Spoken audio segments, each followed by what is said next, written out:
The fierce mood stayed with her until her bucket was empty again. And when she filled it once more, she squared her shoulders. If you're going to do a thing, then you have to do it. Heading straight for the sheep pen, she walked as fast as she could and ignored anyone who motioned for her water. It was not slacking off. The boys would need water, too.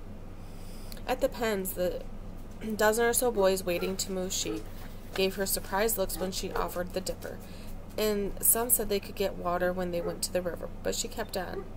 And she always asked the same question, "Have you seen Perrin or Matt? Where can I find them?" Some told her Perrin and Matt were herding sheep to the river, and others they had seen the pair of them watching sheep that had already been shorn. But she did not mean to go chasing off just to find them already gone. Finally, a big-eyed boy named Will Allison from one of the farms south of Edmonds Field gave her a suspicious look and said, "Why do you want them?"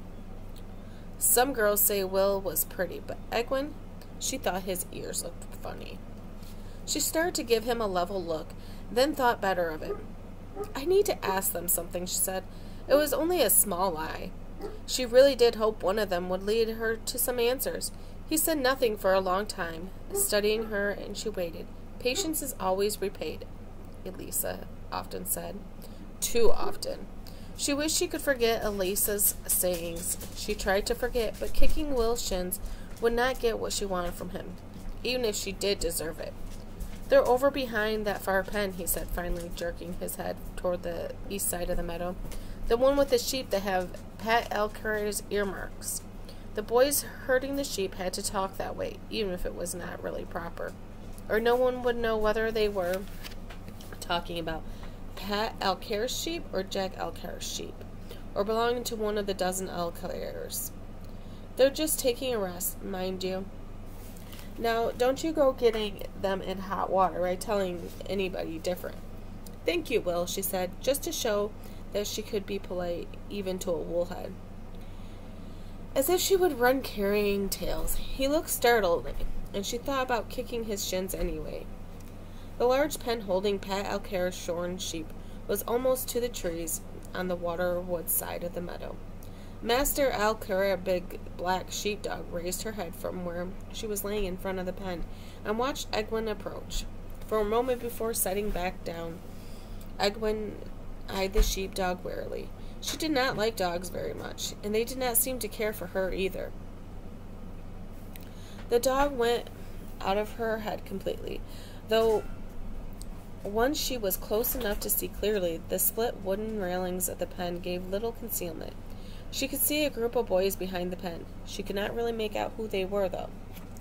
Setting her bucket down carefully, she walked alongside the sheep pen. Not sneaking, she just did not want to make too much noise in case noise might startle the sheep. That was it.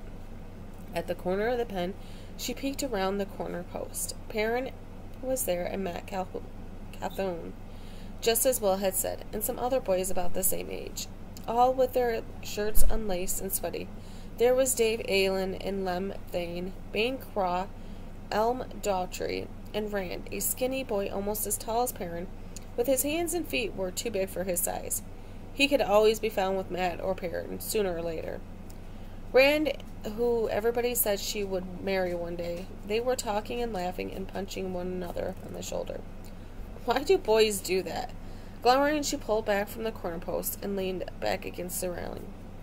One of the sheep inside the pen snuffled at her back, but she ignored it. She had heard women say that about her and Rand, but she had not known that everybody said it. Drat Elise. If Elisa had not started sighing and moaning over her hair, Egwin would never start thinking about her husbands. She expected she would one day marry. Most women in Two Rivers did, but she was not like those scatterbrains she heard going on about how they could hardly wait. Most women waited at least a few years after their hair was braided, and she wanted to see those lands that Jane Farstrider had written about. How would a husband feel about that? About his wife going out to see strange lands? Nobody ever left Two Rivers, as far as she knew. "I will," she vowed silently. Even if she did marry, would Rand make a good husband? She was not sure what made a good husband. Someone like her father, brave and kind and wise.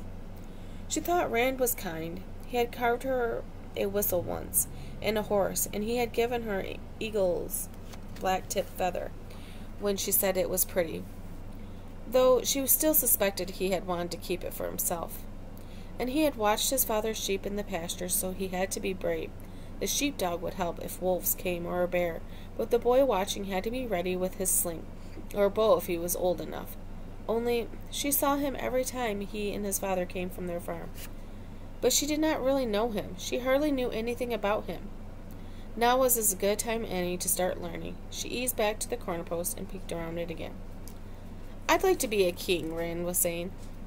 "That's what I'd like to be." He flourished his arm and made an awkward bow, laughing to show he was joking.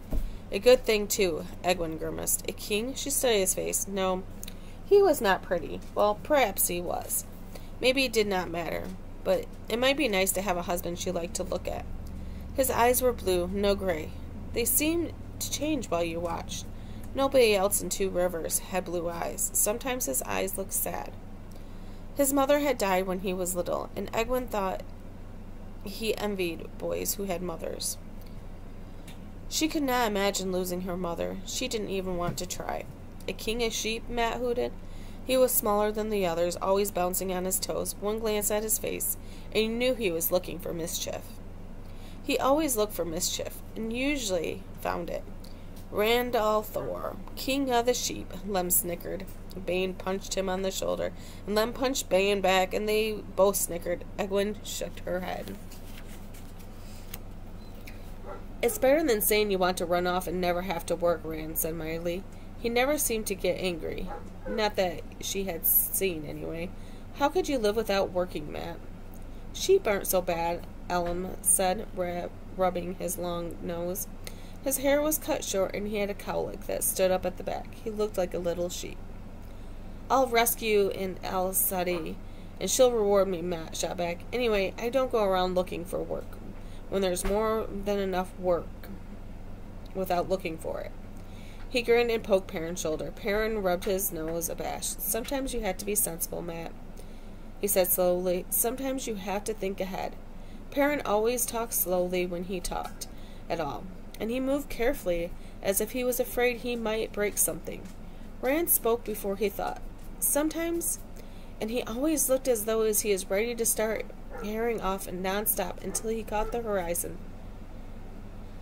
"Sensible. Says I'll work in my dad's mill," Lem sighed.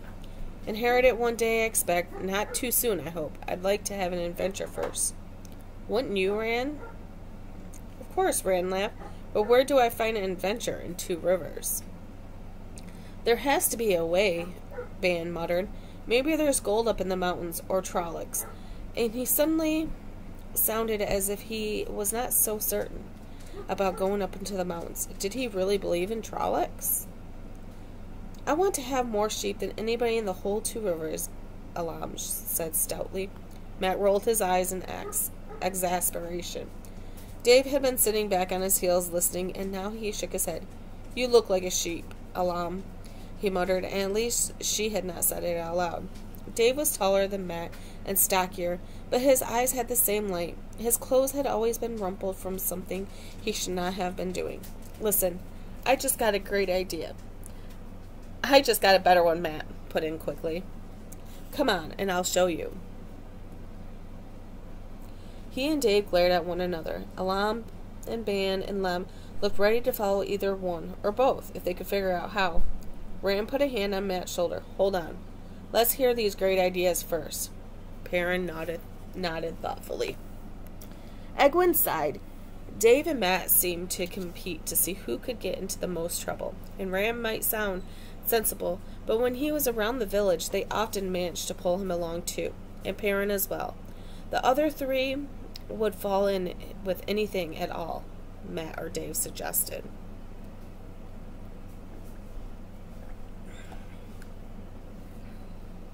It seemed time for her to leave. She would not be able to follow them to see what they were getting up to, not without them seeing her. She would die before she let Rand suspect that she had been watching him like some goosebrain, and I didn't even learn anything. As she walked back along the sheep pen to where she had left her bucket, Danaville Lowen passed her. heading toward the back of the pen. At 13, he was even skinnier than Rand, with a thrusting nose. She hesitated over the bucket, listening at first. She heard nothing but murmurs. And then, "The mayor wants me," Matt exclaimed. "He can't want me. I haven't done anything." "He wants all of you, and double quick," Daniel said. "I'd get over to him now, if it was me." Quickly picking up the bucket, Egwene walked slowly away from the sheep pen, back toward the river. Rand and the others soon passed her, trotting in the same direction. Egwene smiled a small smile. When her father had sent for people, they came, even when the women's circle knew Brandolin Alvear was no man to trifle with. Egwene was not supposed to know that, but she had overheard Mistress Luhan and Mistress Alain and some others talking to her mother about her father being stubborn and how her mother had to do something about it. She let the boys get up a little ahead, just a little, then increased her pace to keep up. "I don't understand it," Matt grumbled as they came near the line of the men cheering. "Sometimes the mayor knows what I'm doing as soon as I do it. My mother does it too. But how?" "The woman's circle probably tells your mother," Dave muttered. "They see everything, and the mayor." The other boys nodded glumly. Ahead of them, Egwene saw her father, a round man with thinning gray hair, his shirtless sleeves rolled up past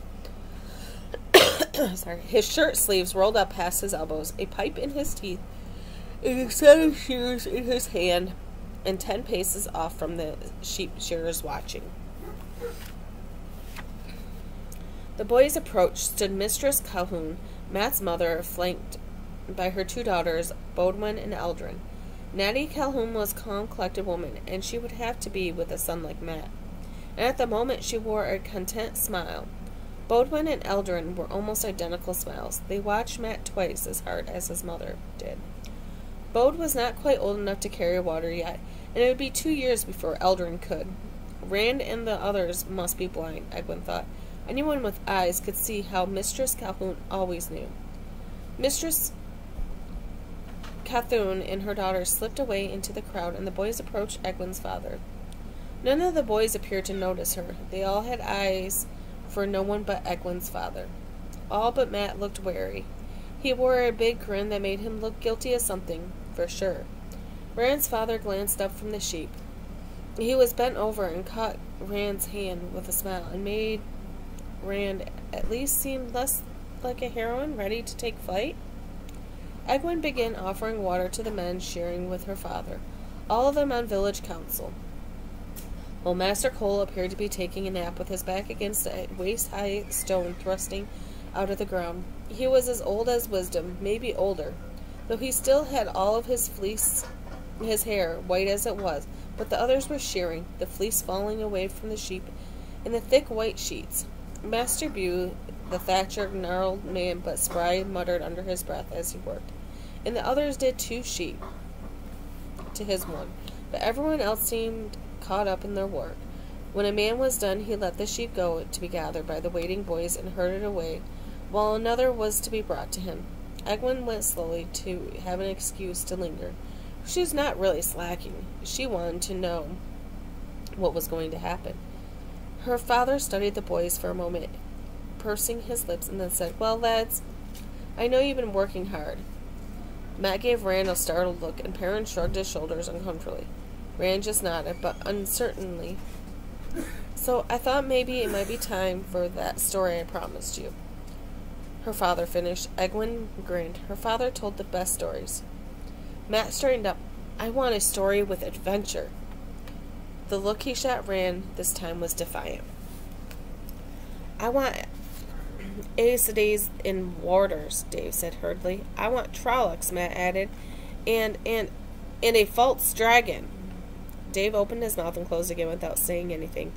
He glared at Matt, though there was no way for him to top a false dragon, and he knew it. Egwene's father chuckled. "I'm no gleeman, lads. I don't know any stories like that. Tam, would you like to give it a try?" Egwene blinked. Why would Rand's father know stories like that, if her father did not?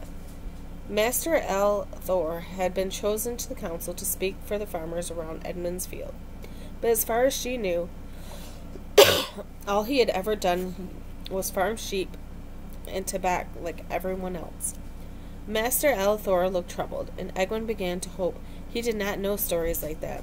She did not want anyone to show up her father. Of course she liked Rand's father, so she did not want him embarrassed either. He was a sturdy man with gray flecks in his hair, a quiet man, and just about everybody liked him. Master Alethor finished shearing his sheep, and as he was brought another, he exchanged smiles with Rand. As it happens, he said, I do know a story, something like that. I'll tell you about the real dragon, not a false one. Master Bew straightened from his half-shorn sheep so fast that any animal nearly got away from him. His eyes narrowed, though they were always pretty narrow. We'll have none of that, Tam Alethor, he growled in his scratchy voice. That's nothing fit for decent ears to hear. Be easy, son, Egwene's father said soothingly. It's only a story. But he glanced toward Rand's father, and plainly he was not quite as certain as he sounded. Some stories shouldn't be told, Master Bew insisted. Some stories shouldn't be known. It isn't decent, I say. I don't like it. If they need to hear about wars, give them something about the War of the 100 Years, or Trolloc Wars. That'll give them a seed in Trollocs, if you have to talk about such things, or the Aiel War. For a moment, Egwene thought Master Alethor's face changed. For an instant, he seemed hard enough to make the merchant's guards look soft. She was imagining a lot of things today. She did not usually allow her imagination to run away with her this way. Master Cole's eyes popped open. It was just a story. He'll be telling them, son. Just a story, man. His eyes drifted shut again. You could never tell when Master Cole was really napping. You never heard, smelled,